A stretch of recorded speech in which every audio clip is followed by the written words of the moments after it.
अस्सलाम वालेकुम। ट्यूटोरिया.pk पर खुश आमदीद। मेरा नाम फरहान अली है और मैं ट्यूटोरिया.pk पर उर्दू का ऑन स्क्रीन इंस्ट्रक्टर हूँ। हमने आपके सामने सबक नंबर 3 यानी काहिली के सबक के तमाम हिस्से यानी उसका ख़ुलासा, मुसन्निफ़ का तारुफ़, सबक का तारुफ़, उसके नसर पारों की तशरीह और उसके बाद सवाल 1 से लेके 8वें सवाल तक हमने उसका हल पेश किया, यानी मुकम्मल एक्सरसाइज का हल आपके सामने पेश किया। उसकी एक्सरसाइज के आखिर में मज़मून के बारे में बताया गया है। तो इस वीडियो में हम देखेंगे कि मज़मून क्या होता है, इसके लुग़वी मानी क्या होते हैं, मज़मून लिखने का तरीका क्या होता है, आम तौर पे मज़मून की अक़साम क्या होती हैं, अदब में मज़मून की तारीफ़ क्या है। तो इन सब बातों का हम जायज़ा लेंगे इस वीडियो में। तो आइए सबसे पहले हम जायज़ा लेते हैं कि मज़मून क्या है। तो मज़मून अरबी ज़बान का लफ्ज़ है। इसका मतलब है, लुग़वी मतलब है ज़िम्न में लिया गया, शामिल किया हुआ। किसी मुकर्ररा मौजू पर अपने ख़यालात, जज्बात और तासुरात का इजहार मज़मून कहलाता है। अंग्रेज़ी में मज़मून को ऐसे कहते हैं। आइए अब बढ़ते हैं मज़मून की अदबी तारीफ़ की तरफ, यानी देखते हैं कि लिटरेचर में मज़मून का क्या मतलब है। तो अदब यानी लिटरेचर में हल्के फुल्के अंदाज में लिखी गई उस तहरीर को मज़मून कहा जाता है जिसमें कहानी ना हो, ख़यालात, तासुरात और जज्बात हों। आपके सामने ये तारीफ़ आ गई कि लिटरेचर में मज़मून की क्या डेफिनेशन है और उम्मीद है आपने इसको नोट कर लिया होगा। आइए अब जायज़ा लेते हैं कि मज़मून कैसे लिखा जाता है। तो मज़मून नवीसी का तरीका, ये आप हेडिंग बना सकते हैं। इसमें आप लिखेंगे कि मज़मून की एक ख़ास तरतीब होती है।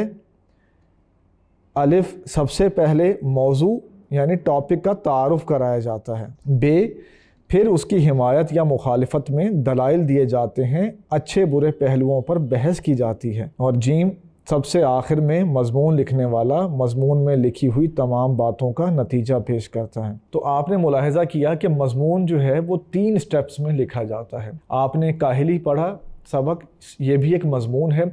तो सबसे पहले आपने देखा कि सर सैयद अहमद ख़ान ने अपने टॉपिक को इंट्रोड्यूस कराया है। उन्होंने बताया है पहले पैराग्राफ में कि काहिली होती क्या है। उसके बाद सर सैयद ने काहिली के अच्छे और बुरे पहलुओं का जायज़ा लिया है। तो ज़ाहिरी बात है कि काहिली के बुरे पहलू ही वो सामने लेकर आए हैं, क्योंकि वो यही बताना चाहते हैं कि काहिली एक बुरी चीज़ है, इससे रोकना चाहते हैं।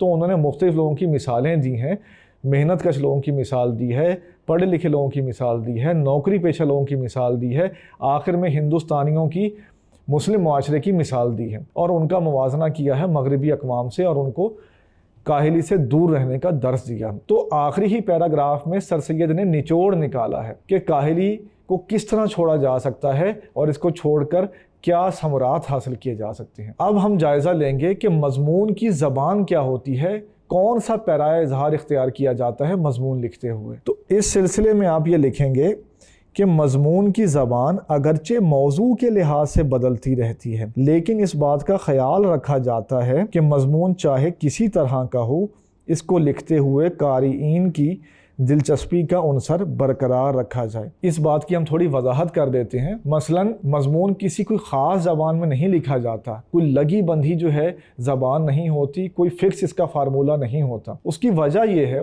कि मज़मून की टाइप्स डिफरेंट होती हैं। अगर आप किसी खूबसूरत जगह के बारे में मज़मून लिख रहे हैं तो आपकी ज़बान कुछ और होगी। अगर आप साइंसी कोई बात कर रहे हैं तो आपकी ज़बान साइंसी नौयत की होगी। तो मज़मून के टॉपिक के लिहाज से, उस मौजू के लिहाज से ज़बान बदलती रहती है। लेकिन एक चीज़ का हर मज़मून निगार को ख्याल रखना पड़ता है और वो है कि लैक ऑफ इंटरेस्ट ना हो, जो पढ़ने वाला है उसकी दिलचस्पी को बरकरार रखा जाए। ये है मज़मून की जान और ये है मज़मून की ज़बान। आइए अब हम मज़मून की अक़साम का जायज़ा लेते हैं कि मज़मून की मोटी मोटी कौन सी टाइप्स हैं, किस किस तरह के मज़ामीन लिखे जा सकते हैं या लिखे जा चुके हैं। तो इस हवाले से हम आपको बताते चलें कि मज़मून की कोई तहदीद नहीं है, यानी इसकी लिमिटेशन कोई नहीं है, किसी भी मौजू पर मज़मून लिखा जा सकता है। लेकिन इसकी क्या अगर टाइप्स हैं, अगर अहम टाइप्स का जिक्र करना चाहें तो इनको हम मुलाहिज़ा कर लेते हैं। तो आपकी किताब में भी ये बयान की गई हैं।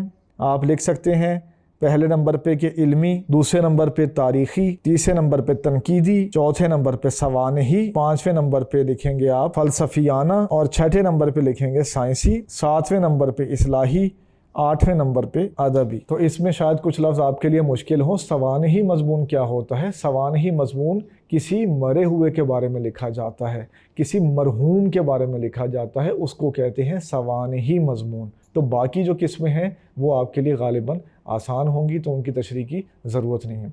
तो इस वीडियो में हमने आपके सामने पेश किया कि मज़मून क्या होता है, उसके लुग़वी मानी क्या होते हैं, लिटरेचर में मज़मून की तारीफ़ क्या है, मज़मून नवीसी के स्टेप्स कौन कौन से हैं, मज़मून की ज़बान किस तरह की होनी चाहिए और मज़मून की मोटी मोटी अक़साम उर्दू में कौन सी हैं। उम्मीद है आपको इस सिलसिले से सीखने का मौका मिला होगा। मेरा नाम फरहान अली है और मैं tutoria.pk पर उर्दू का ऑन स्क्रीन इंस्ट्रक्टर हूँ।